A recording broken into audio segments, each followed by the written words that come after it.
Hello everyone, today we make a recap on high medieval Mediterranean trade revival and more specifically the development of European ports and maritime centers in general.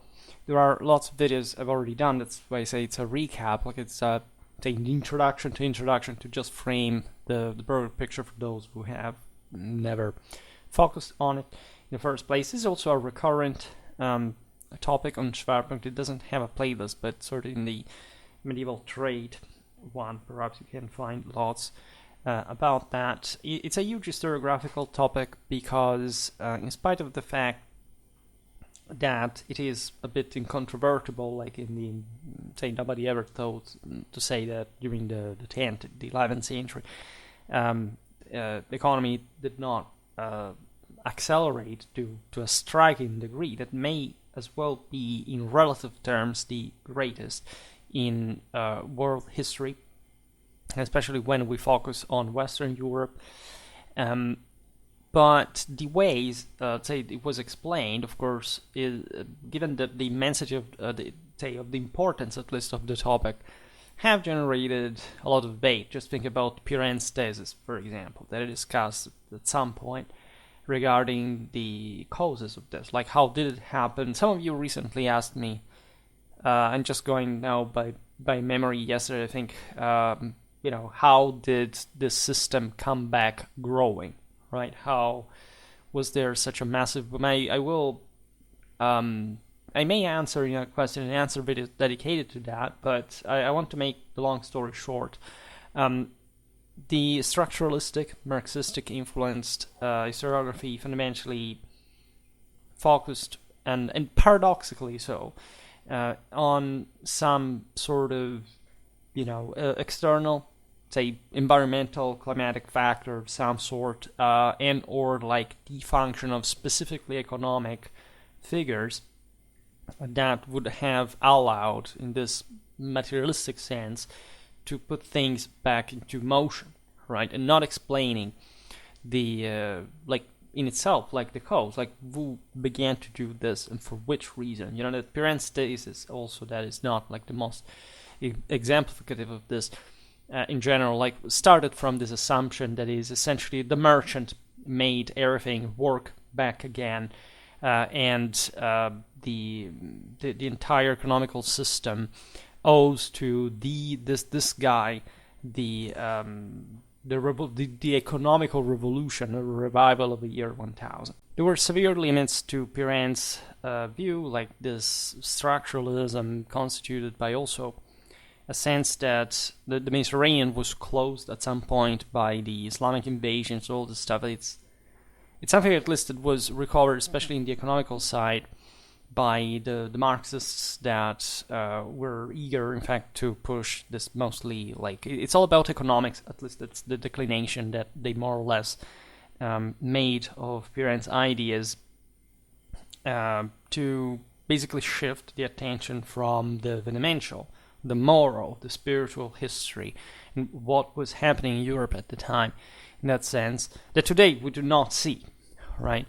But just to answer, because I was saying, to make the long story short, and then start digressing like that, but this is being essentially eliminated, right?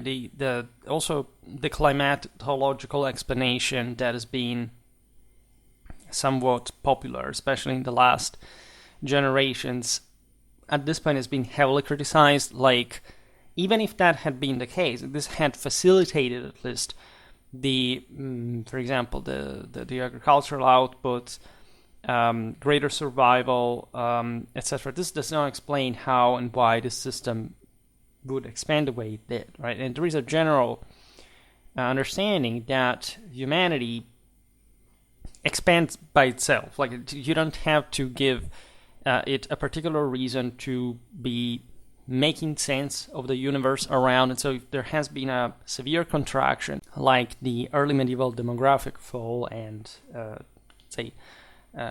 shrinking of surplus and all this stuff, at some point, people will start rebuilding, will start re-expanding. And in fact, also the most, as you know, economistic explanations about, like, also the technologistic ones, for example, like the idea that there were new tools, new methods that nobody had ever thought of before. People in the past must have been just a bunch of idiots until somebody, for no reason that we can trace historically, comes up with this new way of course, it's being completely debunked. The crop rate in itself did not really increase, particularly during the expansion of the High Middle Ages. There were even some regressions. Actually, the best technologies were sort of pioneered by countries that were backwards and remained backwards, and that were trying to refine still extremely primitive, rudimentary means in terms of today's, of course, sort of means of production, to try to survive, if anything. So that's also another part of the story that has to do with the expansion, in fact, of the continent, which is the other very important historiographical chapter of the story, is to say Europe, for the first time, came up as a wall, right? Whereas in Roman times, yes, the empire had given properly a continental dimension to Europe, but fundamentally the Mediterranean was disproportionately more advanced. At this point, instead, it's mostly the post-Carolingian world that also encompasses different parts of Europe in terms of development that has been founded with a particular political frame set, like a particular religious mentality. Here, think about the Gregorian reforms, the Crusades, the development of a feudal military class, monasticism, like to the degree about the one of the Carolingian ecclesiastical reform, the reform of the script.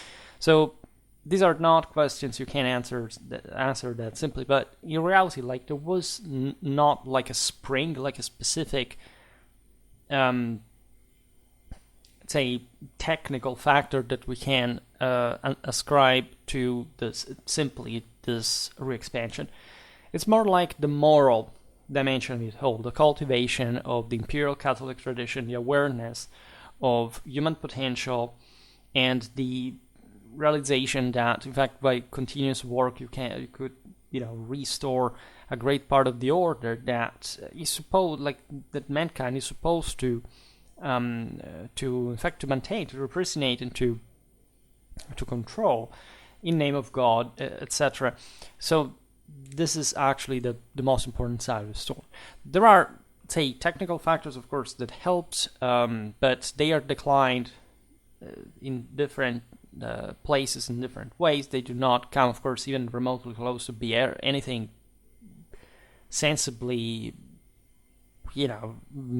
but not even close to decisive in the sense that anyone ever thought that was the case, right? But let's say there have been historians that habituated people to reason in terms of giving 3-4 factors and that's the answer, right?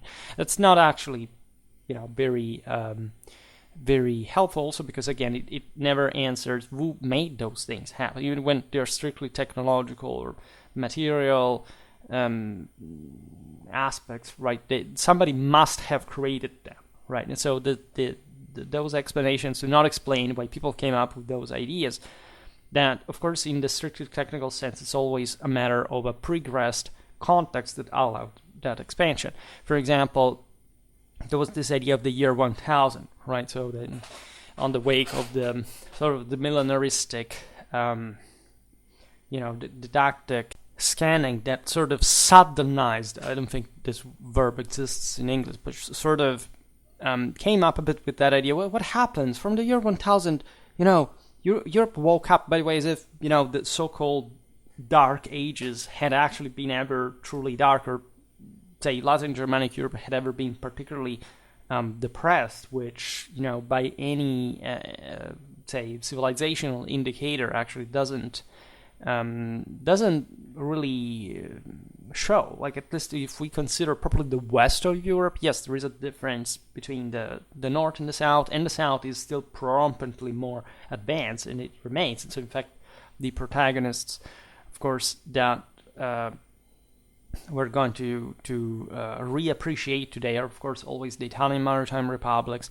But this could have not happened if these had not been the expression of that wall, Latin Christendom, that would, in fact, outpace the Byzantine world, the Arab one, right? And in fact, in these centuries, you have, as far as Mediterranean trade is concerned, which for a long time had been up to this point, in fact, controlled largely by Islam, witnesses a trade shift, in fact, in favor of the northern shores or the Mediterranean that start accumulating,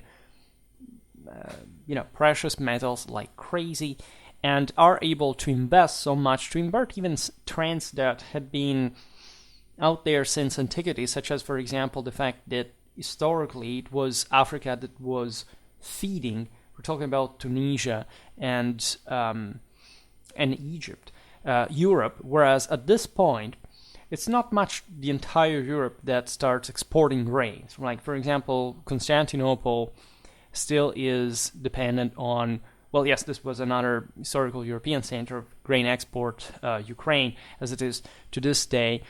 But you have at this point Sicily that starts exporting grain to Egypt, to Africa, right? So with evidently, like, it's not that Sicily changed climatologically or environmentally to a certain point, it's what happened in Sicily. It's the people who lived there that, together with the entire sort of Western system, rendered this possible in the first place, right?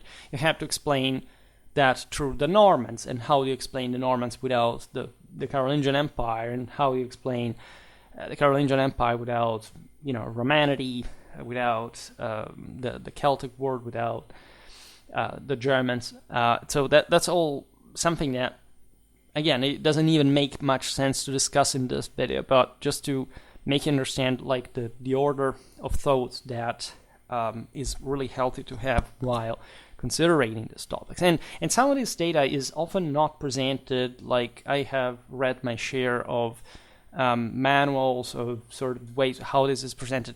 This is often presented by the structuralistic, materialistic historiography that has been prevalent, at least now it's been eroded. Like, already when I was at university myself, studying at university, I could see had been slightly eroded. Like, the true, even if I had some leftist professors, I come from a place where they weren't making that those points right in their narrative. These people were not Marxists. They were not.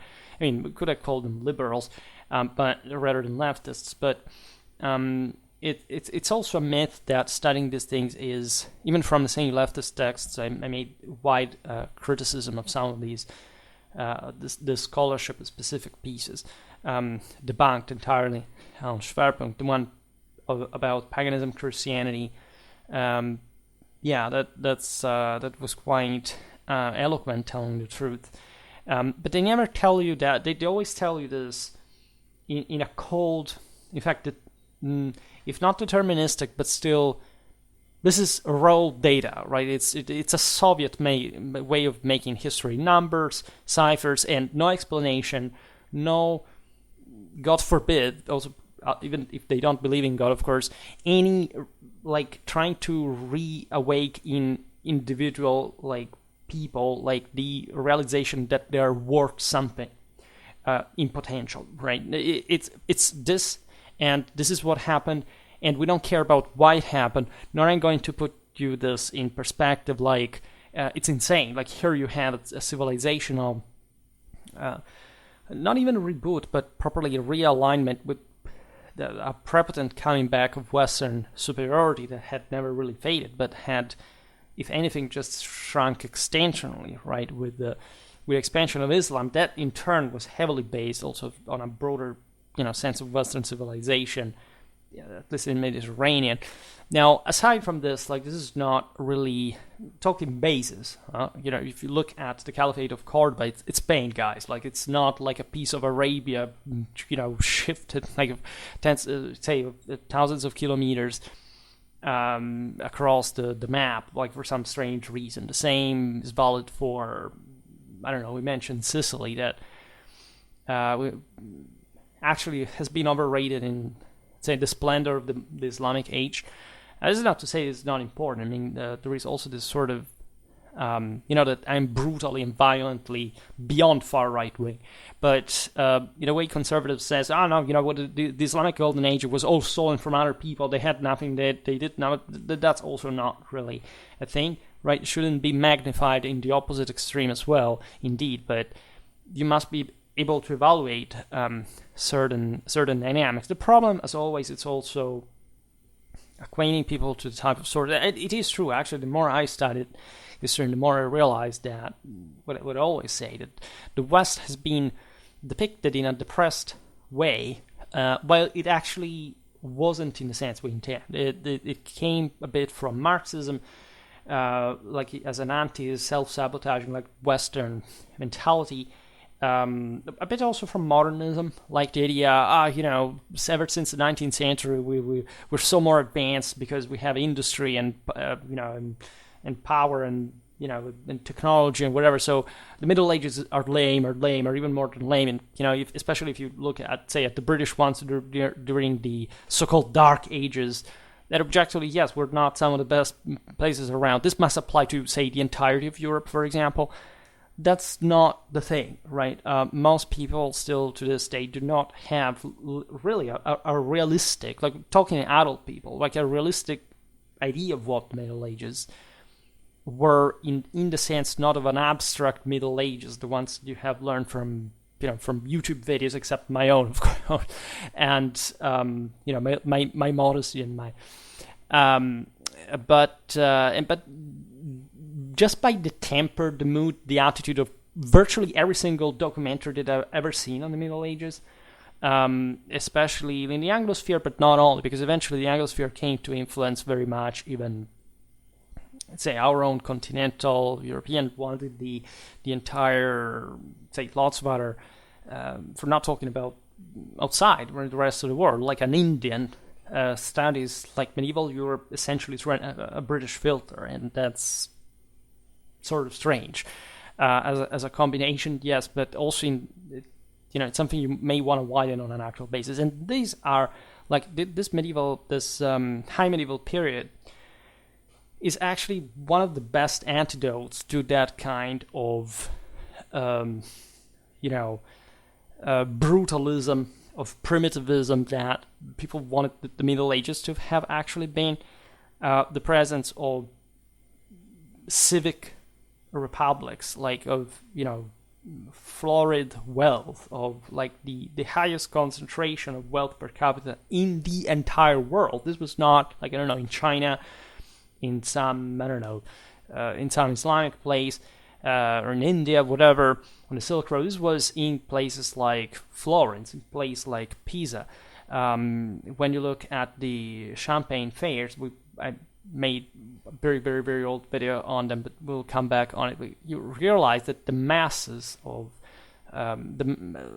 people even revolving around these activities are insanely large, right? They are essentially putting in motion an engine that ran across the entire Western Europe, and that was all interdependent from one another.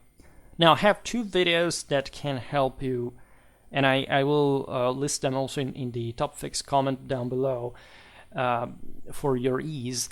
But it's essentially two. I don't remember fully the title, but one is, I think, the Italian dominion of the Mediterranean between the 10th to the 12th century, which is pretty much like this video, but in another more specific, more detailed source about the Italians specifically.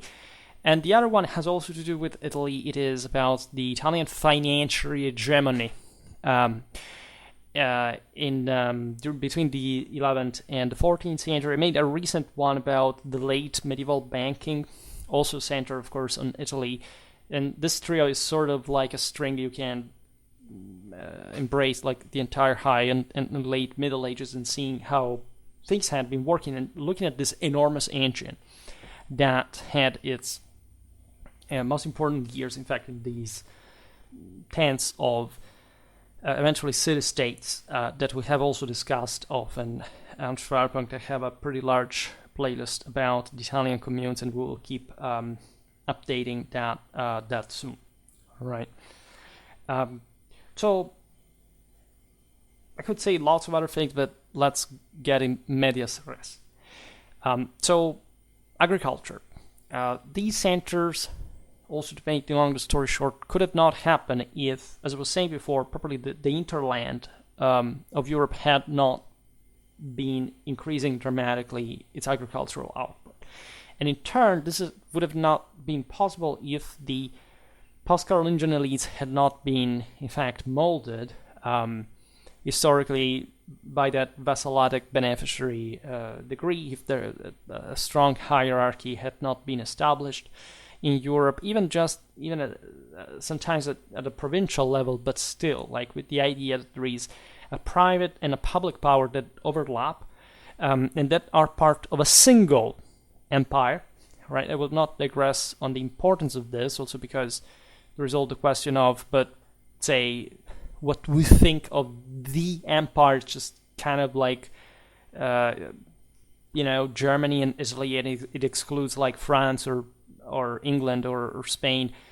But that's not, especially in these centuries, how the Western Christendom really thought. Like, it's a very modernistic and secularistic view. Everybody at this time believed essentially that the Roman Empire was still there, right? That there was an intrinsic imperial capacity in the rulers that had to eventually come back to the one, and through the universal authorities that at that point existed, holding probably the control of mankind in that ecumenic fashion, that were in fact the empire in a lay sense, and the church that at this point had been providing itself ever more with a properly monarchic profile, which is reflected also in the empire that has been increasing its universal ecumenic ambitions, right? So also this is not a matter of just like the agricultural techniques or the 3 years rotation, all this kind of stuff. This is about rather how like the political context between these across Europe and beyond like were based on a competition as well between powers that is sort of evident when you think about the Crusades, not just against Islam, but also with the expectation of fundamentally reuniting East and West by conquering Constantinople. So as you understand, it's not easy to just think about the schism, the idea of, also the idea that we have of it, that they had of it, that and the fact that in fact they were living mostly within the realization that the empire was one, the church was one, right? We are fixated as modern people with definitions, boundaries, categories, limits that they didn't really. That's an anti-traditional mindset in many ways. So, as I was saying before, the actually interesting thing about this revival is the chronology as well, because people thought that things started changing essentially from the 11th century onwards. So the year 1000, the millenaristic time scan, and the idea that is false in large part, at least not completely, that waiting for the year 1000, everybody had prepared for for the end of the world, and that when this did not happen, actually they were so happy, and so in part the revival occurred also for this reason. This is an illusion due to the fact that while it is true that during the 11th century was a moment, it is definitely a moment of greater documentation and of course of greater expansion from before, the roots of this specific high medieval Western European boom, and it's actually very reductive and to call it like that, lay deeply into the 10th century. That, by the way, should have been the allegedly most brutal, terrible, iron century, compared,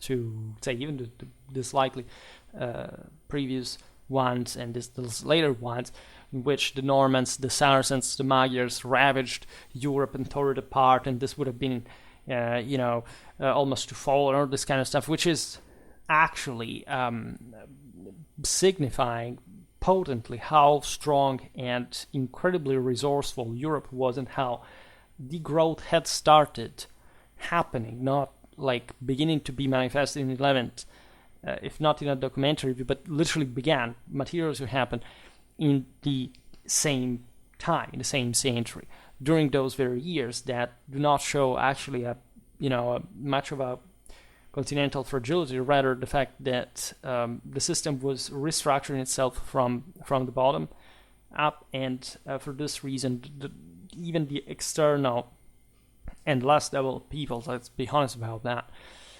were used by the same continentals to clash against one another. And objectively, it's a bit difficult to see how certain peoples could have been allowed even to be there if there hadn't been a political instrumentalization of the same. That were literally calling these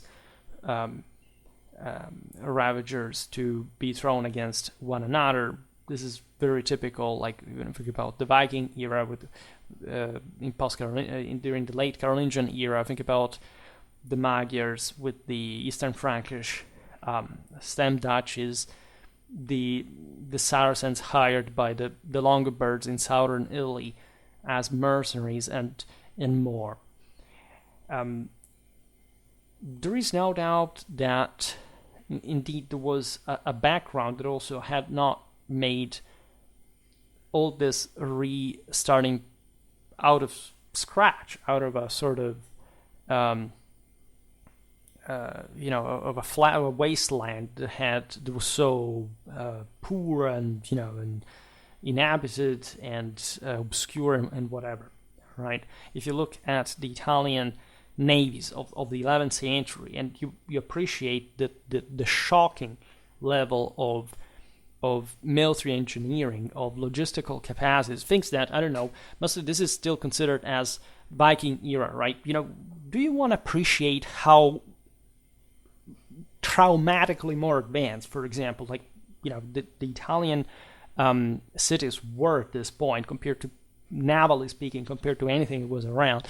This is how brutalism, primitivism, barbarianism, like, exalt peoples that, I don't know, the Vikings have, in many ways, my great respect, and I try, in fact, to represent them always in the way they deserve. But the way, in fact, in some places, their presence, their figure, their vision was interiorized in pop culture, and the way, like, the rest of these other important places of the continent is being completely neglected, is criminal, to say the least. I mean, it's an incredible damage to your own, like, you are poorer as a person in the world because somebody prevented history to develop, like a pop culture to develop along the correct patterns, right, of representation, of objectivity, of reality.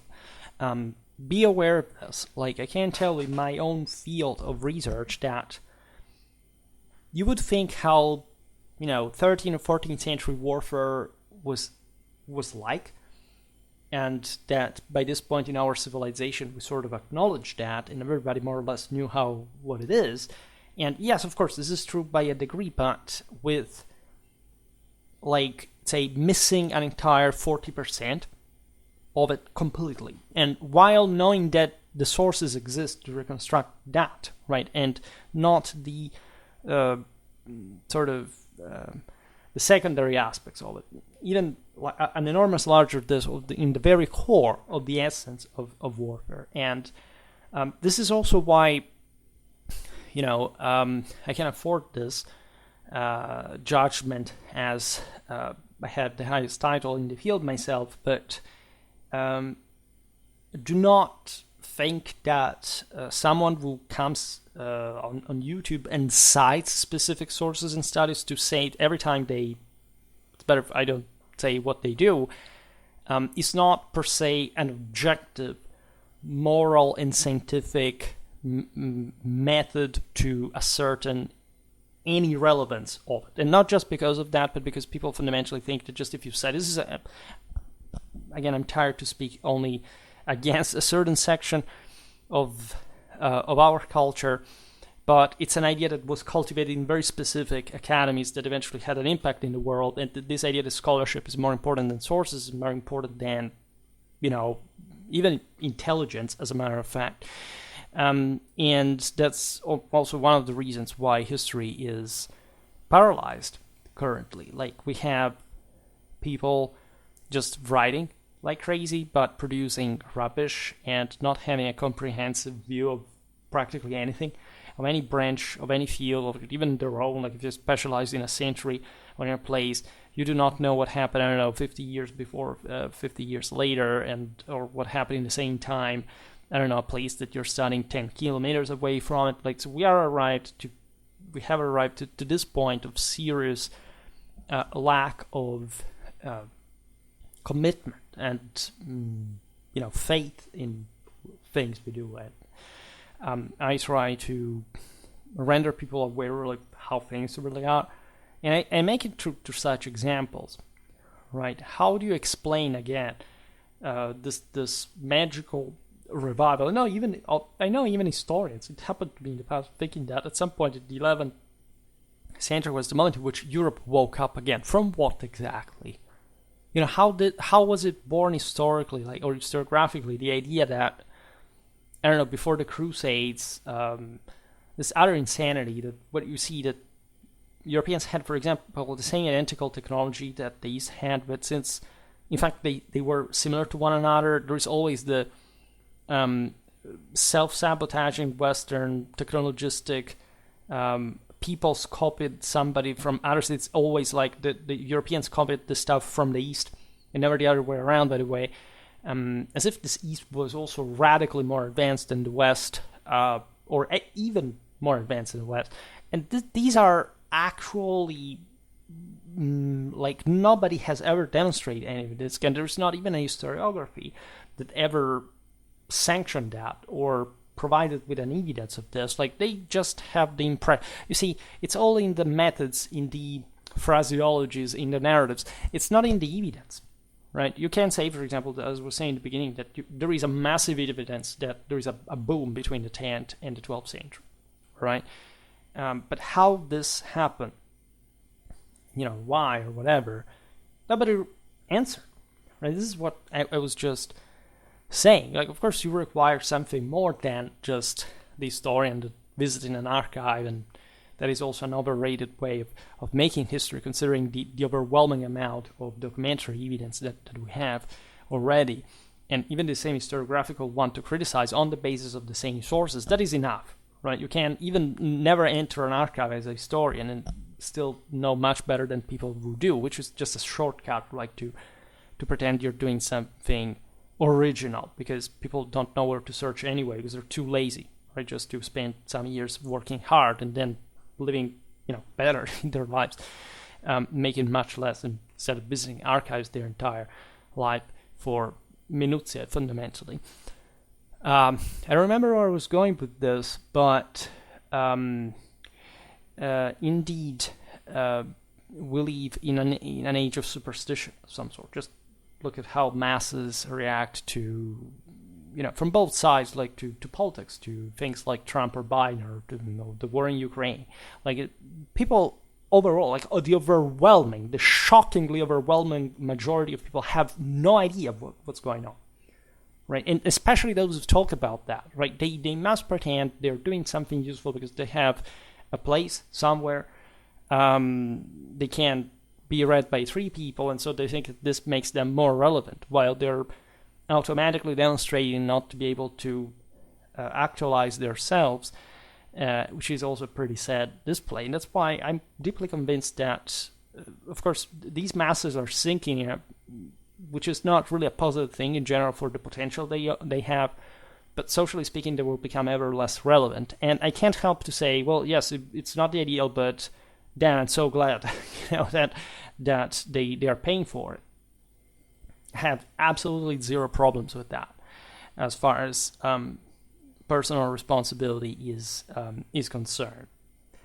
One of the of course, of the factors you can measure this expansion has to do with the commercial and manufacturing activities. So without talking agriculture, that again, every single one of these communities fundamentally is based on, where in another, and it's very rare to find, a place that just lives out of import, like unless there is a pretty rugged interland or some sort, but it's just an exceptional case. You can definitely see that essentially people can afford, like they have enough surplus to afford better products coming from more far away with all the costs involved. It could be economically reduced essentially to this, right, as an indicator. There is also a reinvigoration of the long-range exchanges. This had never really died out, right? If you think that people in the early Middle Ages did not travel between Europe and China, for example, you're grossly mistaken.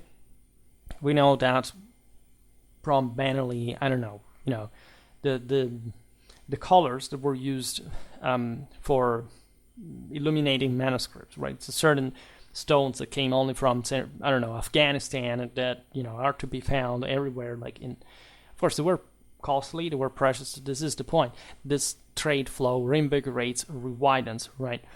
And today we do not arrive to the 13th and 14th century, even though I inserted here, out of laziness, pictures of most like that period as well, because I wanted to show you the wealth of the outcome of this. It's all part of the same dynamic.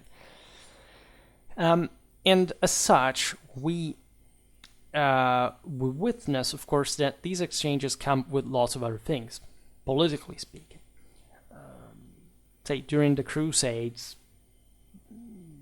during the 12th century, we're looking at the peak of some empires, like the Byzantine, the Holy Roman Empire. And these are moments in which what happens, say, dynastically anywhere here, around here, and a battle in the Near East or in northern Italy is going to affect and to engulf the entire freaking system, from England to Egypt. All right, it's not like disconnected system, this sort of, again, romanticistically squalid idea that in the Middle Ages sort of people didn't know because people didn't travel, or information traveled so slowly. They kind of didn't have a knowledge of the world. How did they coordinate their politics, their massive military expedition across 3 continents without that? Right, of course, everybody knows that news traveled extremely fast. Right, in a few weeks, everybody everywhere in Europe knew what they needed to know. Right, the average peasant would have not cared about that because it was framed in a system that was run, however, by people who knew, of course, exactly what was going on.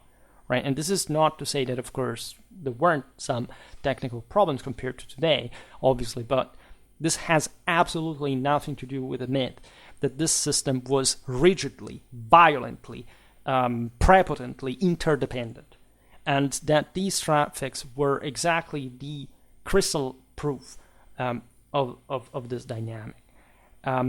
This trade revival was very evident at sea, like the Mediterranean witnesses, again, with the Italians, essentially the sweeping of the entire sea by the Saracen piracy. This progresses with, the Norman conquest of Sicily, the Reconquista, the establishment of the Outremer states, but mostly the maritime connection was these Italian republics, that we will discuss in a while, that were at the center of the entire traffic. These were the true middlemen. There were people who moved physically the wealth, right, from a side to another, and that were becoming ever more powerful and wealthy. The only true naval powers existing for, until the early modern era. In the continent, the Italian maritime republics were participating in a determinate fashion, and we must explain this phenomenon as well. Of course, Italy was particularly fertile, was strongly urbanized by medieval standards, the single most urbanized land that I'm aware of, like in the entire world at that point. I mean, urbanization is not just a matter how big a city is. Say, Merv, for example, was the largest city in the world by the time the Mongols razed it to the ground. But it was in many ways because it was at the center of, not really of nowhere, but let's say of as a place of transit, as surely part of a Florida culture, but around which there weren't equivalents to this. The Italian cities, they are not yet states, which is something that takes place fundamentally in the 13th century. It's the Italianization of Italian communities we discussed in recently in some depth, are thickly scattered across the peninsula. At this point, essentially at the peak of medieval civilization, 1/4 of Europe is Italian in population. There is a massive concentration of wealth. There is an incredible level of demic concentration, right? Actually, still today, Italy has the highest demic concentration in Europe, considering the population and the space in which it lives and how it's also distributed within the the peninsula. It's all run, as you know, by mountains. So there was a form of urbanism and of civic legacy coming straight out of Roman times. Like if you look at the Romano-Germanic mentality of the citizens, the centers, you realize that they were the same estate that had always been making these centers work. Right, in other parts of Europe, urban centers had decayed, sort of like at this point they expand from Roman times. Not just here, they were way more. They had never died out, but they were also expanding way beyond the Roman.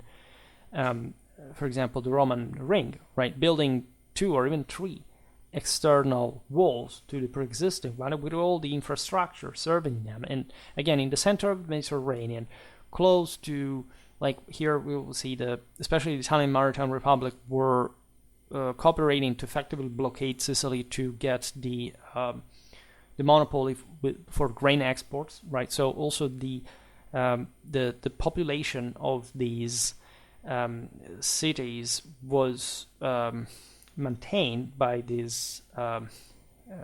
It was already like they were important centers, but they could be constantly supplied with grain in a way that other centers really didn't. Recently made a video about Alexius the First Comnenus that exemplifies how the Venetians did the same thing with the Byzantine Empire. Well, the newly established Kingdom of Sicily was pretty much in the same situation. That actually southern Italy was from actually like the 9th to 10th century like more active at sea than the north. But the Norman conquest sort of choked feudally the development of important ports like Amalfi first and foremost, and places like Naples, Gaeta, Bari, right? That gradually would become like other cities in the Mediterranean, still, yes, say more developed, say in a urban sense than other larger centers, because it's not just, again, demographics of the Mediterranean. In countries that maybe had this big one center and then the rest was not that overwhelmingly urbanized in the first place, but that are just like big agricultural markets. The hinterland is run by the barons that are actually the ones that feudally run the country. In central and northern Italy, instead, that, as you know, were framed within the Italic kingdom, and so they were actually the most important realm within the Holy Roman Empire, because the imperial crown was connected with the Italic one, not with actually the German one. And the reason for which the Germans tried repeatedly to subdue, and in fact managed to fight back against the imperial, let's say, interference in their proclaimed, like they're self-earned in many ways,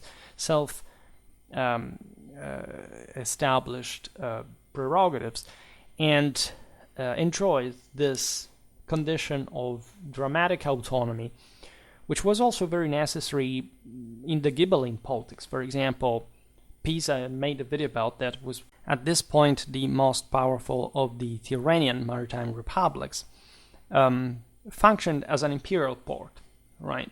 They were relatively detached from the hinterland to the point of making the emperors flirting with them while trying to subject other cities in Tuscany, in Lombardy, and making the centers like the ports. Like that's why, for example, Pisa that has a brutally Roman identity from ancient times, from this connection with the sea. Like the coastal dimension is more connected with probably the Mediterranean dimension of the empire. Theoretically, also the Byzantine one, even though that applies by this point at the latest with the southern Italian, the aforementioned ports of southern Italy we were talking about before, but also a fanatically imperial identity, right? And we've seen it again in those videos about Pisa, and we'll probably come back every once in a while talking about it because it's so central. All right, so these centers, of course, are also the best infrastructurally served. They are the most geographically, say, accessible as far as these major trade routes are concerned. But the most important thing that they do is not passively like being there.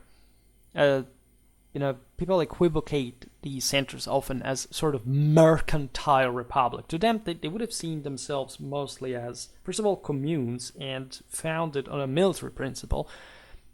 Trade is just like the manifestation of other layers of power that, in fact, also in pop culture, we have decided to unsee. That's fundamentally the idea. First of all, there is barely the awareness of what these communes actually were. I see it often, as you know, I have a past as a modder, and I see it often in the online community that there's not really, people are attracted to these various centers, but they don't get it often, right? It's not that they have an idea of their history, of why they were relevant in an international context other than trade, right? It's just about trade. It's merchants, and what about the rest? We don't know. Like the entire history of the Holy Roman Empire at its peak, nobody knows. The important about these guys is that they are incredibly aggressive on the sea. What they do is, as we will see now, they establish themselves violently into the coastal centers of the Mediterranean. They control the sea. They take over the portual citadels, and they're not to be dislodged, right? Somebody can dislodge them, but if they do so, like the local authority will not have the capacity to be connected to the markets that are dominated by the Italians in the first place. So yes, you can favor maybe Pisa over Genoa or Genoa over Venice, whatever, but at the end of the day, these guys are it's either one or the other, and there is this toxic relationship that is very evident, like in the case of the Byzantine Empire, but this is true also for Egypt, for example. There are some similar dynamics in Spain as well. Like the Italians participate navally to the Reconquista in Spain, not just in Sardinia or in the Balearic Islands.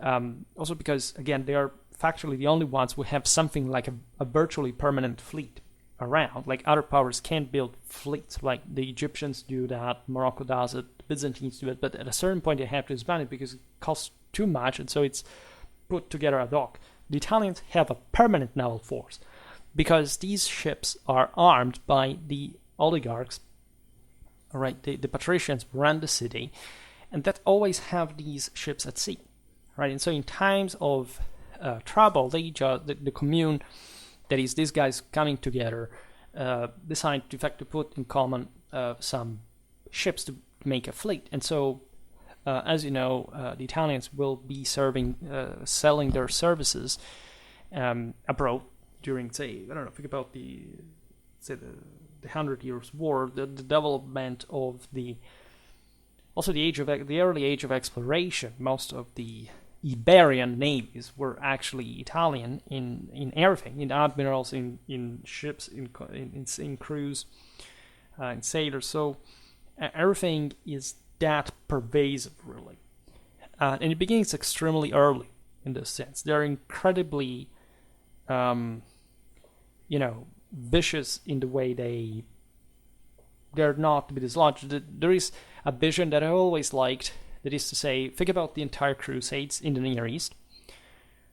So how it began, like the first Crusade, the take of Jerusalem, all the mess that happened in the Ottoman states until like the fall of Jerusalem, after Aten, and then the siege of Acre. In all these, we're talking about a couple of centuries. The Italians were there from before, and the Italians would be there later. Constantly, right? It's as if to them, not much had really changed. Of course, they had been participating also with their own proper crusaders. I made a video actually some years ago about probably the Italians at the Crusades. I have something in store about the Lombards, like so probably the Italian contingents to the Crusader fort. But indeed, their presence, like in also later as it would happen with the Ottomans, in relation with Venice, the alternated war with trade partnership, was continuous. Right? There wasn't like a moment in which this presence ever stopped, or that there is a pause, or no, it's permanent. There is nobody else at sea. You can have pirates here and there. Of course, we have the Islamic powers having some seaborne capacity, but overwhelming, the dominance eventually up to the Black Sea and beyond, it's all Italian. The Aragonese emerged during the 13th century, the 14th, but we do not cover as late as the moment in which they came. And they never surpassed, actually, the Italian naval power as a whole. Like Spain did not have more seaborne capacity than even Venice, right, or Genoa in the Mediterranean. Nor, of course, they needed, because there were the Italians at that point against the Ottomans that counterbalanced the whole thing. But also the quality, like the maritime culture, the naval engineering was topped by the Italians throughout this period. Now, the Italians have annihilated the Islamic naval force, right? And they have reduced to modest dimensions the competition of other maritime centers that had been existing, of course, and of the Jews, right? That had been quite important middlemen, as you know, in the Islamic Mediterranean. Their autonomous, like the Italian autonomous nuclei of naval power are projected pretty far. They, as we've seen, are dominant at sea, and they managed to achieve, between the 10th and the 12th century, the practically total control of trade between the East and West. You can imagine what this meant in terms of wealth, and why there was something like humanism and the Renaissance on the longer run, but also why in these very centuries that we tend to, in fact, underappreciate, like these centers were so advanced, right? Italy had, like also from a military point of view, from a technological point of view, artistically, already at this point, like together with France, practically, were most advanced country in Europe. And the peak of this was before, actually, the humanism and the Renaissance, which is yet another, like, possibly the single most important elephant in the room when we come to talk about medieval history, because that's yet another point that is not being studied internationally to the degree it really deserves, in the absolute and relative as objective importance that it really had. And it was largely the product of this. It wasn't exclusively the product of this, meaning that also the country had its own internal resources. Again, it doesn't matter how wealthier they become in terms of surplus compared to the habitual one in Europe, let's say. Still, this is a pre-industrial system. They do not just cheat with the money, right? They actually are putting out a lot of resources on their own from their own same land. In fact, it's utterly insane to think how much resources the Italians invested at sea that were not invested for local state building.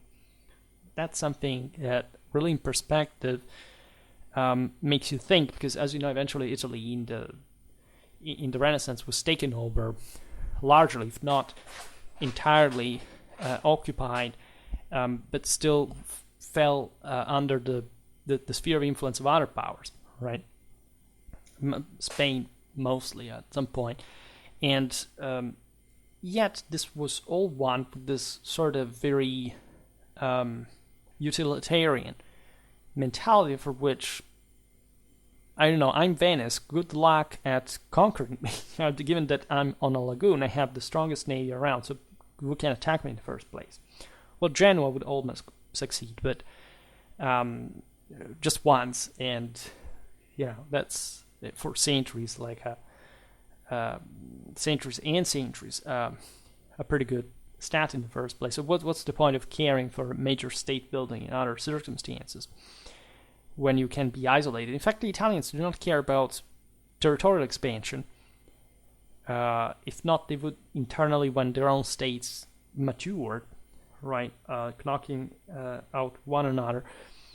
But just controlling the ports. This is also what happens, as you know, during the Fourth Crusade. The Venetians, by right of conquest, have their own share. I think it was like 3/8 of the entire Latin Empire, and they say no, we don't. Please, they take the hinterland. We do not know what to do with that. We just want the ports, and they made actually the best choice because, well, the Latin Empire did not have much of a fortunate history. And not much because people usually say together with the Outremer as well, because these Westerners with their feudalism did not understand different cultures, they failed, whatever. No, right? They were absolutely functional systems, and the reason why they failed is that they didn't succeed politically for reasons that are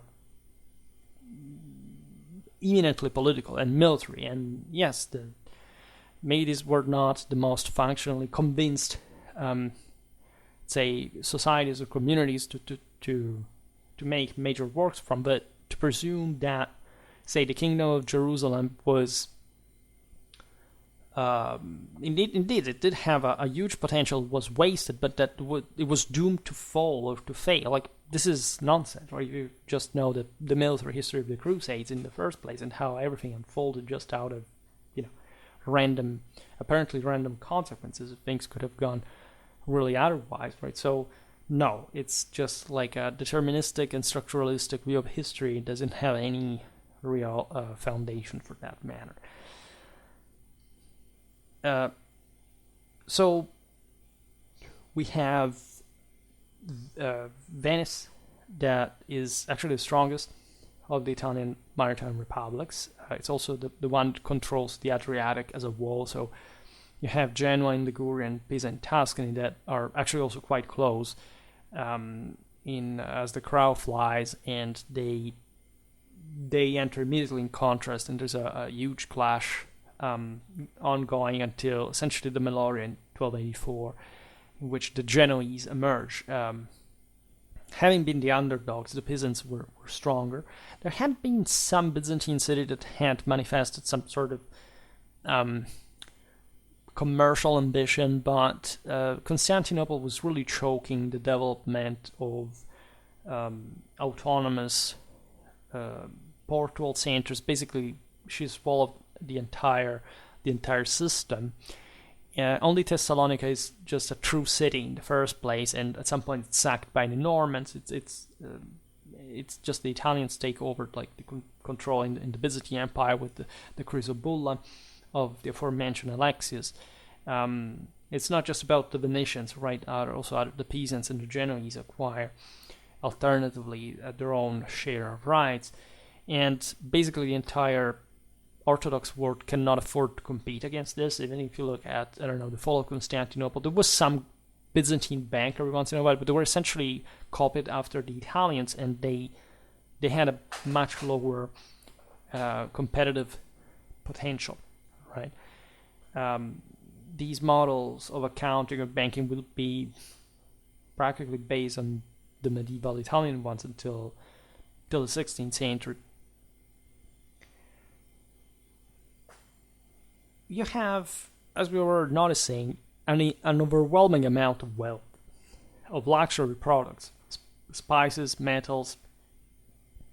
These are relevant because, as you understand, European elites were ever stronger, more powerful. Think about feudal Europe and the great royal courts and the higher nobility, etc. So these would require luxury products that cost a lot and that were mostly produced in the East. There is, of course, also a Western export, right? There is like all traffic goods we can mention are timber, grain, salt, fabrics, slaves, right? The Venetians used to harvest a bit of Slavic pirates for selling them into slavery in Egypt. That was their preferential market before Constantinople from quite a long time. That's where they brought back, according to legend, the relics of Saint Mark, that is also the patron of Venice, that was, as you know, in Alexander.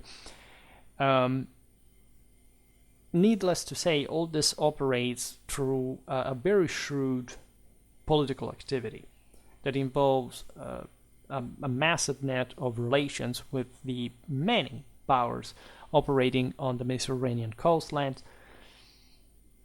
This is what truly matters in insight, right? The capacity to manage the struggle, the pressure, convincing the community to invest in this. And of course, these are very long-sighted communities that come also with this is very underrated, a massive cultural background, right? The entire story that the West again woke up once again, thanks, this is repeated like for the 12th century so-called Renaissance, as well for the late medieval Renaissance, that, you know, the West sort of rose magically for some reason because some Greek or Arab scholar came to Europe with a manuscript, and that magically, like, you know, Westerners began to translate that and discover things that made, I don't know, cathedrals, you know, 80 cathedrals being built all across the continent. That's not how it happened, right? First of all, by the time Europeans do this, they are already disproportionately more literate than their counterparts. They know where to find those manuscripts, and they go find them in the Islamic world, in the Byzantine Empire. They're mostly the Italians that already know how to translate Hebrew, Arab, Greek, right? And they go fish these manuscripts in places that the locals do not quite really work with much anymore. Like, let's stress that both Islam and the Byzantine Empire had inherited largely the Hellenistic cultural approach to things like science, technology, libraries, manuscripts, right? Which was largely a treasuring process with actually a very small amount of individual research into these bibliotheques, right? Even back in the day, paradoxically, manuscripts were read more down to, you know, the commoner level in the Roman libraries as opposed to the Greek ones, right? The Romans read manuscripts out loud. The Greeks had, basically in Hellenistic times, think about the Library of Alexander, etc., like these enormous stocks of manuscripts that just one literate of court at some point entered to read a couple of them, and for the rest remaining deserted. It's a completely different approach to culture that I don't see any trace of, let's say, change across during the High Middle Ages. It's notorious that, again, Christians went searching for manuscripts that they already knew, that they are, especially when this is made a technological point. Like, again, there is all historiography on this topic. It's like with the recovery of Roman law. It's not that, and we've seen it in many videos.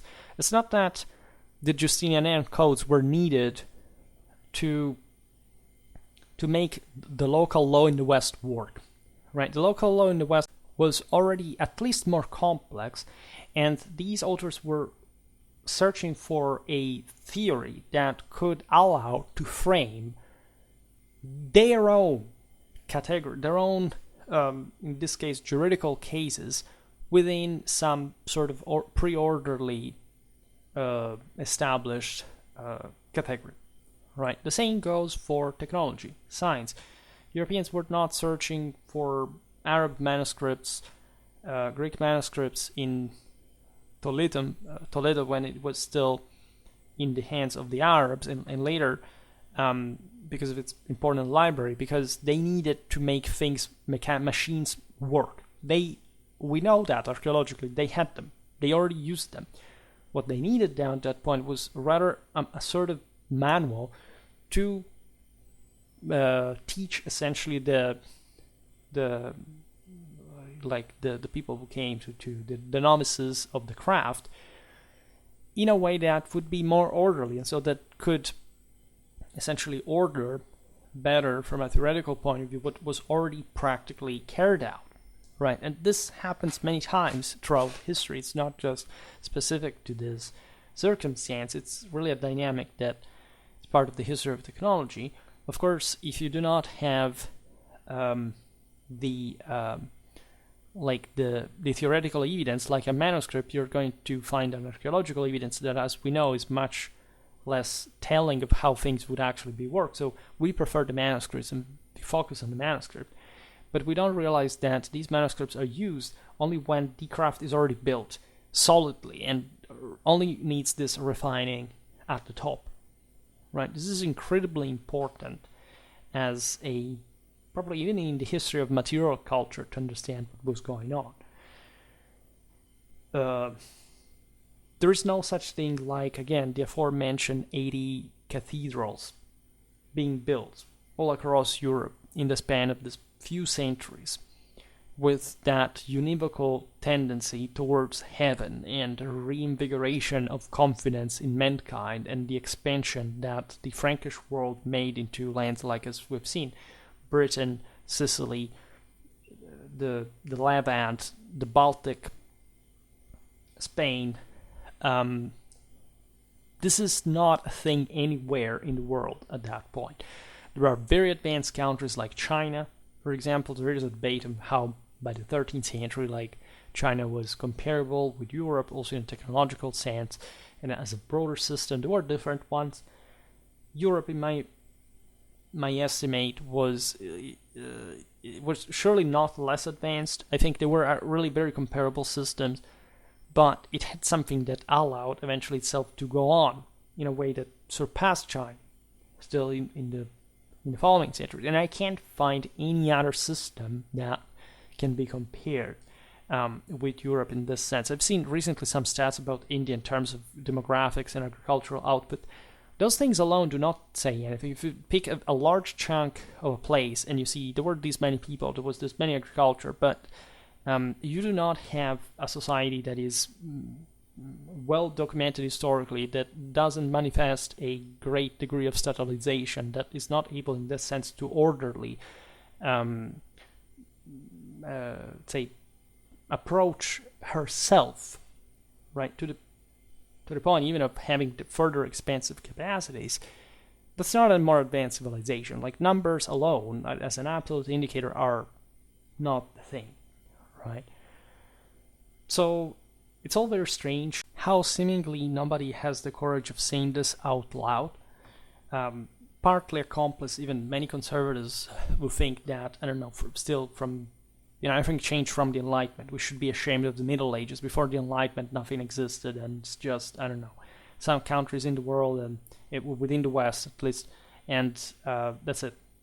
The rest does not exist. It's misery, it's obscurantism. And, have you studied 13th century European history? Do you know how big the system was? Do you know what they achieved? Statally, bureaucratically, militarily, technologically. That's utterly insane. I mean, if you celebrate as you should the Roman Empire, you can't unsee this as a parallel, to say the least.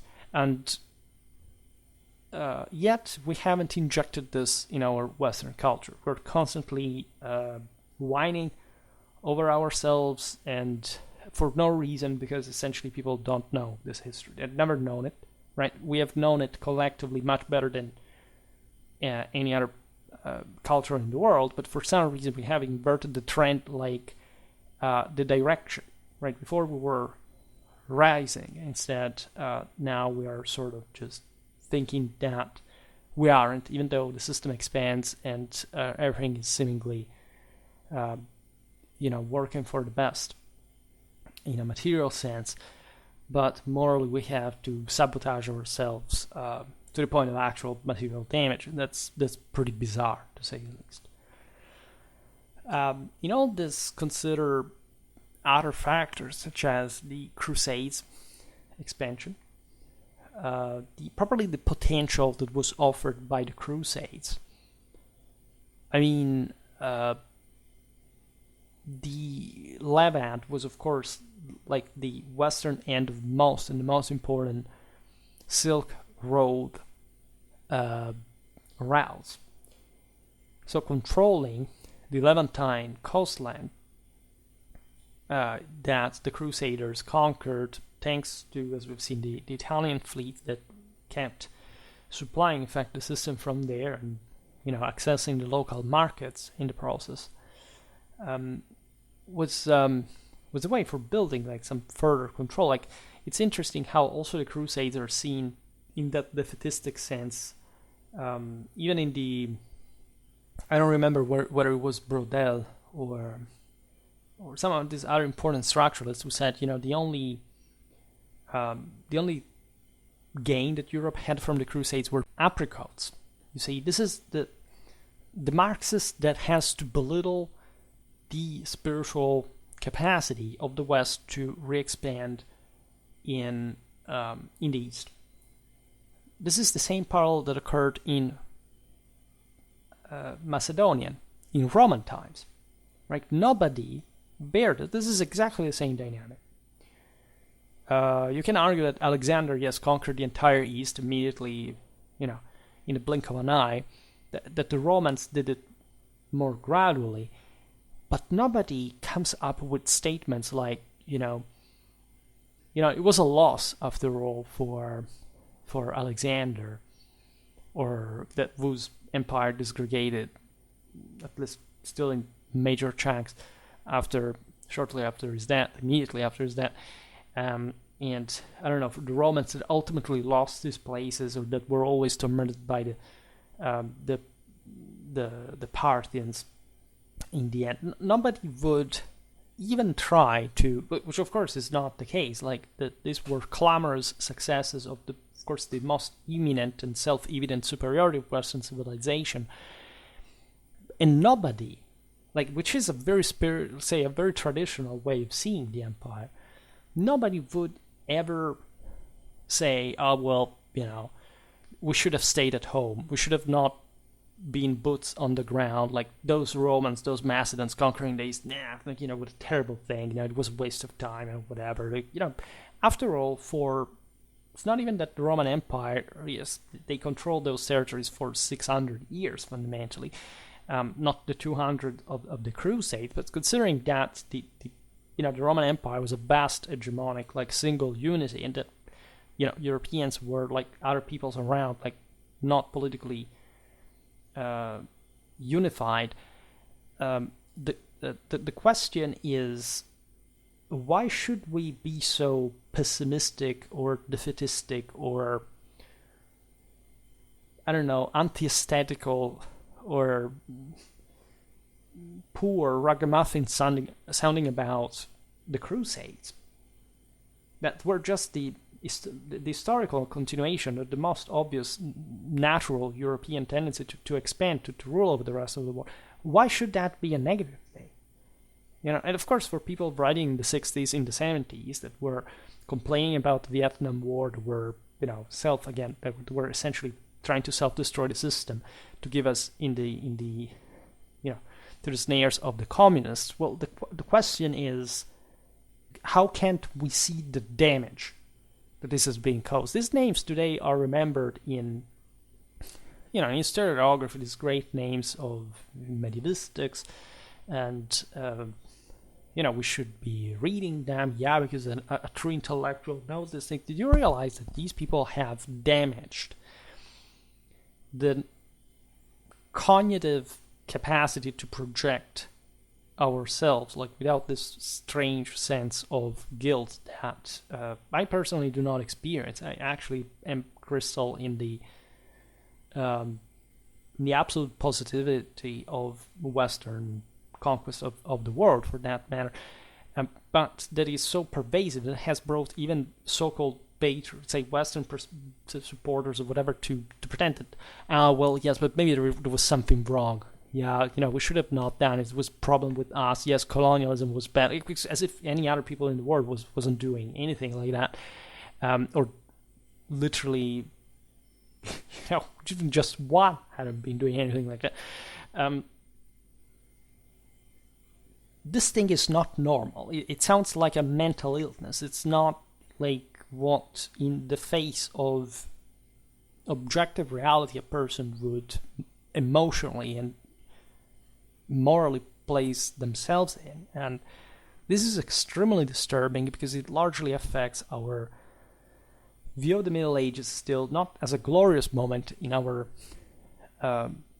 incredibly powerful civilization by global standards, with people that are still thinking about, I think the Middle Ages, like my fantasy strange thing. Let's go to see what happened in a medieval tavern. Oh my God, I must know that because that's the most important thing. I want to be hysterically secluded from the world and in a place where, in my safe space. It's the same identical thing, right? It's the aforementioned failure in self-actualization, as well as this, again, mentally disturbed necessity to create a fantasy world where you have actually a much better one at hand. And I understand fantasy, honestly. Like, when you have history, unless it's also something founded on, some archetypal, a true... No, but when you have history itself, everything falls in comparison. It can be a divertissement, but not making your own sole, your majority interest, nor essentially damaging the popular view of the Middle Ages by making it just a projection of that fantasy reality as opposed to the actual history that we have overwhelmingly studied and disproportionately wrote about to this point, in no other place in the world has ever done for its own past. This is utterly insane, right? This is a real mental illness, and it should be dealt with very, very, very, very seriously. But again, it's normal. We live in a world in which, people support Palestinians. Seriously. This is not to say that, it's not a matter of humanity. It's a matter of that a people that trains its children to, in schools and in, cartoons at home, to exclusively exterminate Jewish people, it's as the sole distinctive trait of their identity, because they do not have any trace of any other one. What were you thinking? How can you gnostically, heretically separate the two things? There is not an alternative reality in which the two things do not overlap. It's the same people. It's the incarnated bodies that do these things. And how aren't people responsible for every literal single thing that happens to them? It's something beyond belief. Or how by 2024 we haven't, morally and scientifically, found it like a massive pillar, the superiority of civilization. This is, really probably the greatest question of all. So this Western contact, this Western grip also on Mediterranean trade was continuous. It basically wouldn't end until, and it was still majority even after the Ottoman conquests, right? It never ends. It's not something extemporary, accidental. The Crusades actually changed a great deal, because aside from Acre 1291, that I also made a video on, the siege of the last major avampost in the Levant, on the Levant mainland, the way, let's leave aside that Europeans kept making crusades into the Levant, right? There are countless ones, but the Levant was inextricably interconnected at that point with Europe, right? You can argue that maybe the Middle East wasn't, that there had never really been. But this was still, like, the idea that the Mediterranean was, admittedly not a single thing, this is true, but that overall was hegemonized by a single force, the Western one. But that should be yet another pillar of, say, medieval history awareness. It's not really like that. Mostly we conceptualize from one side were the Christians, the Europeans, and from the other side were the Saracens, the Muslims, right? And that more or less there is this clash of civilization. The fact that, I don't know, there was divarication in the level of upper hand, that there was this strong Western presence all along, that Mediterranean traffics remained monopolized by the Italians, and in part also by the Aragonese, the Catalans, say better. Isn't that this brought to, for example, the drawing of the first detailed maps in history, properly in a geographically accurate sense, that this was like in the northern shores of the Mediterranean, you have the single most advanced among the single most advanced civilizations in the world, that definitely you do not find at the same level, for example, of statal stability or individual wealth or levels of literacy in the rest of the Mediterranean. This is yet another bizarre thing. Why don't they teach us this in history books? There is also, of course, a participation of the continental cities in this entire game, right? There were lots of markets all over Western Europe. Again, massive system, very largely populated. I made multiple videos on demographics to give you an idea of the some millions, at least, of inhabitants that existed in Europe, with, again, a disproportionate concentration in southwestern Europe and in the West in general, like in what had been the Latin part of the Roman Empire, essentially, like from like what we conventionally use to think of the West today, in a narrow sense, within Europe. So these interland markets were crucial. We've seen them in multiple videos. Naturally, Italy was important in this too.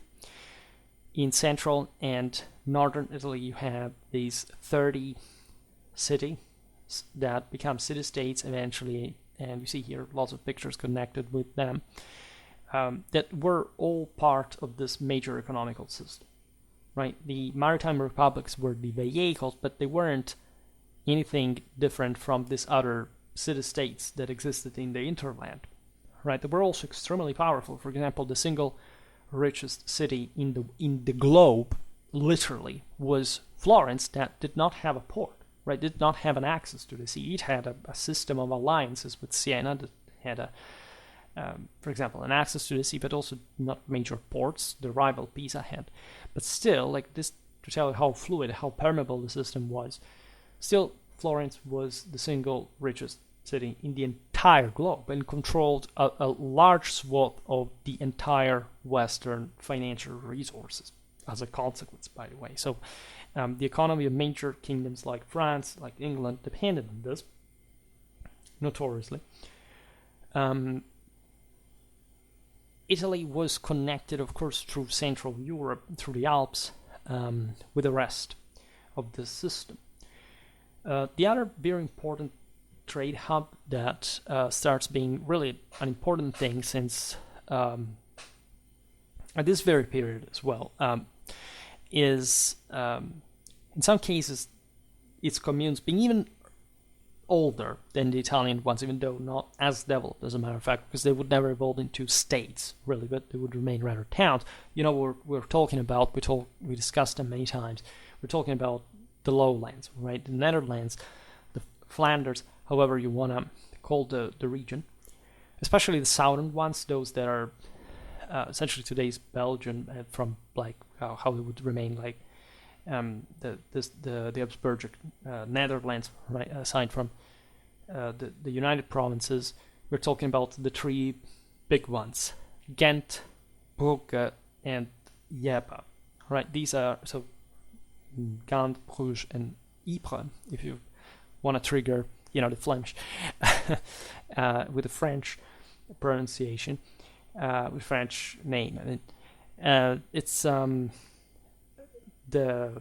these are like very important centers for the simple fact that they are in proximity to major, like there are important riverways connected with the North Sea, with the English markets that that are the place where the Flemish get a lot of wool, notoriously, that is worked in Flanders and that is exported through the Champagne fairs that are also basically just immediately southwest, that are also the most important hub there, like in terms of this cycle of markets that occurred during the season, like actually throughout the entire year that peak with different goods and products, etc. That also connected all these markets through the Rhone Valley and the Ligurian, the Tyrrhenian Sea, with the aforementioned Tuscan and Lombard markets. And so this was like a huge highway. It remained functionally operating until the 100 Years' War, after which a bit of routes changed in Europe for many reasons, because it's not much the disturbances provoked into southern France by the English chevauchés, but really the 14th century crisis, other issues between Venice and Genoa that involve also Aragon, that bring the Venetians to establish a Bavarian route. In fact, southern Germany starts expanding at that point very consistently. Also the Atlantic one, because Genoa is knocked out from most of their traffics due to the Venetian and Aragonese alliance, but they opened like the Atlantic route connecting Genoa with Britain through the of course, like the Atlantic coast, which also allows the aforementioned age of exploration, like it fosters even the Iberian naval capacities and more, right? But this is the main artery of the period, like properly of the great medieval civilization between, say, the 11th and the 13th century. This is the Flanders are the meeting point of the goods between the North Sea and the Atlantic coasts of France, of Spain, and between the British Isles and the continent. Right. These were all paths that united Italy with those vital areas as well, because also France had an important, France, Spain had an important provincial output along the coasts, right? And so these new routes that are opened are relevant. We've seen it also in the video about the Hanseatic League that used to import salt as far from Aquitaine, right? And that had literally a monopoly in Northern Europe for that matter. So there is also the chapter of the Hanseatic League. But, of course, the Mediterranean has a disproportionately larger amount of traffic volume. It's all another thing. And again, especially this axis between central northern Italy, the Kingdom of France, Flanders, and England, is truly the axis of the great medieval civilization, and that is something you can see, and this is yet another thing that is not stressed enough, actually since the beginning of the Middle Ages.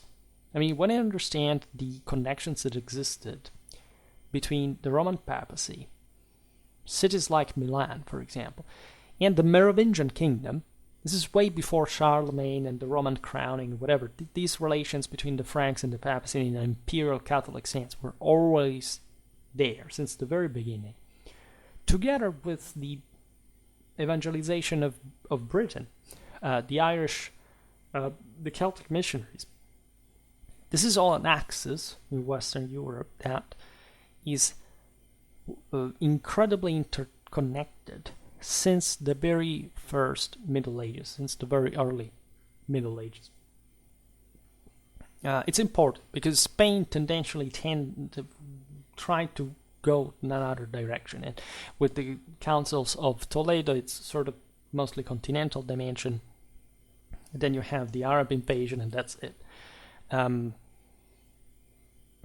Byzantine Empire is in trouble in that period because they have the same Arab invasions and other issues, and so yes, they maintain their presence in southern Italy, and even, as we've seen, help fostering those initial maritime republics that were technically Byzantine duchies or something, like Venice, hence Doge, for example, but that ultimately autonomize themselves and do not allow the empire to re-expand into Italy differently from the Frankish one that permeates the entire West. It's, again, I can't stress enough how events like the investiture controversy boosted European civilization, and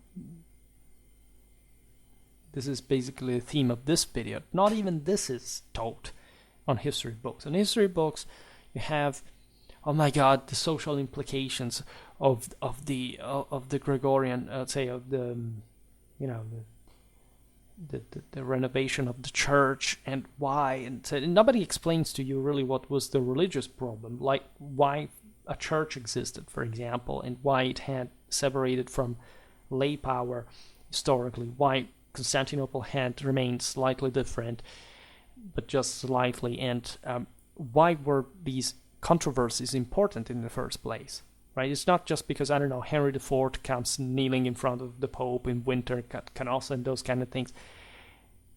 It is because of the insane struggle that throughout the entirety of the empire was, and beyond, was taking place to legitimize the foundation of who can basically save the world, right? And how this should be translated like into a rule on earth. Law, theology, like you name the administration. This invests the entire politics, the entire society. It's not a little thing. It's what was moving these people. Were fighting massive wars about this all. But it's not just the Pope and the Emperor quarreling every once in a while. This was like how the entire system was held together. And the balance to that. Like, I have lots of videos on this topic, and I try to, of course, to explore all the various amphracs of the same, but it's difficult not to come back to the width of the issue. I'm sure that also other areas of Europe, say other areas of the world, the Byzantine Empire, Islam have some pretty severely underrated spiritual side of the story going on, but they're also evidently less dynamic. They're more sclerotic. And how can you compare the West in that regard, considering its dynamism, its acceleration that does not happen elsewhere? This system is going to remain hegemonic, as we've seen all along, right? Even after the Ottomans rose, like still altogether Europe was a much bigger system. Christian, right? And the fact that we're fighting against one another is also telling that you have this giant next to you, but you are actually bigger, and you think you're confident enough you can settle internal issues rather than crushing this guy. One cannot politically or strategically ignore this, what this behavior means, right? Instead of making moral relativism about, look, we are hypocrites, the West shouldn't do things, or shouldn't, it should always think about its impending doom, except this doom never arrives, and the West always sort of strikes back to a degree that, eventually nobody can match, has ever been able to match, even with insane efforts. The question is, come on guys, we need this stuff on history books.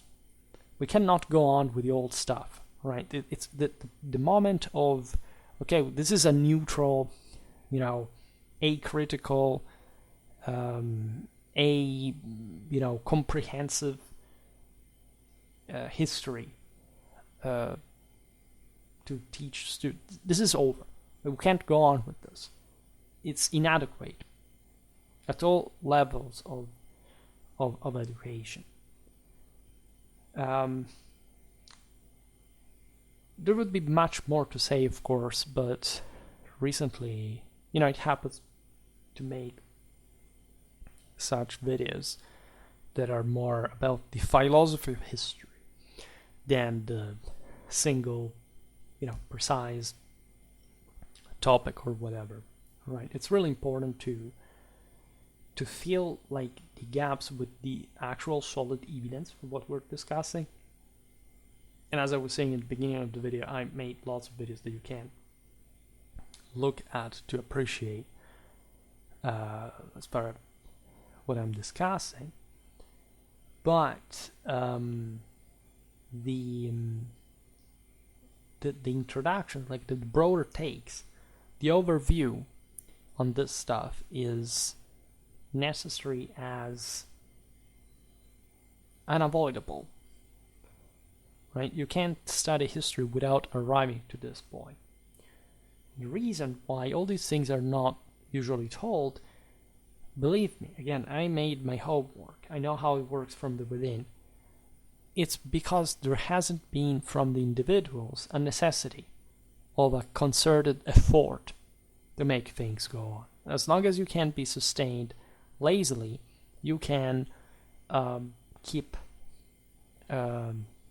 providing like with, I don't know, your little paper, peer-reviewed, all the thing, but it's just, 30 pages about a topic that nobody cares about, and it's over, right? I try to write good articles that can, they're not so comprehensive. I do the same, telling the truth.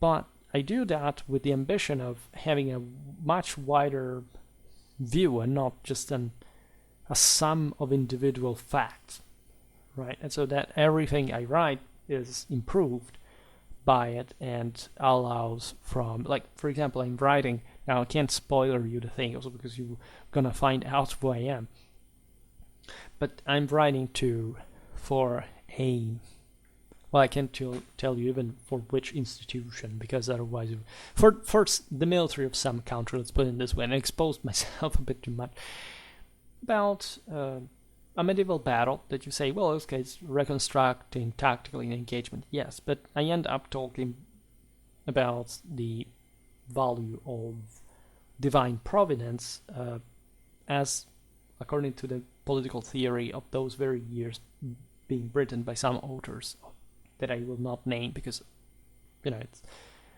want to make it as vague as possible, was the only way to fix the empire. and that is manifested in the chronicle of the guy that describes the battle and that describes a particular engagement in which a knight behaves in a certain way. I already told you too much, but to make the long story short, like, from that battle you can arrive to talk about theology, and why those people behaved and what they believed in accordingly to fight on that battlefield. This is, I think, the next step of the thing, trying to understand what motivated them and what was known of tradition still at that point in history, consciously, right, awarely, and that's definitely something which I've never heard anyone doing so far, and so I will brag about it extensively. Like, at some point I will probably also make some video on it at some point very, very far away. I will reveal myself, and so it will be unavoidable at some point, but it will be against my will. But when it happens, like, we will talk about this stuff as well, because like, of course I can't publish. Well, okay, technically I couldn't publish them unless they're open source. For some not A-class, A-band review, let's say, but I mean journal level. But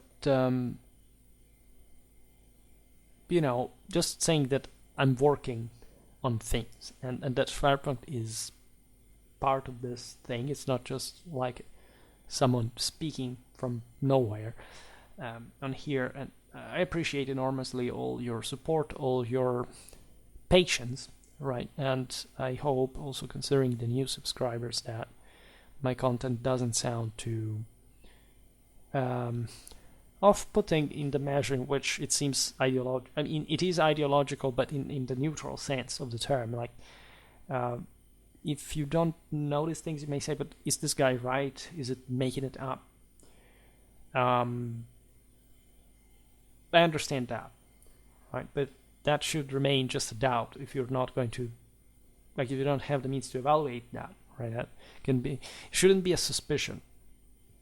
It should be, well, maybe if I don't know, but like, for a person who discusses these things from years and here, and coming from the background where I come, and, you know, having the job that I have, like, I think I don't publicize that, but it is, believe me, it has like its own reason, and it's not an anti-historical one.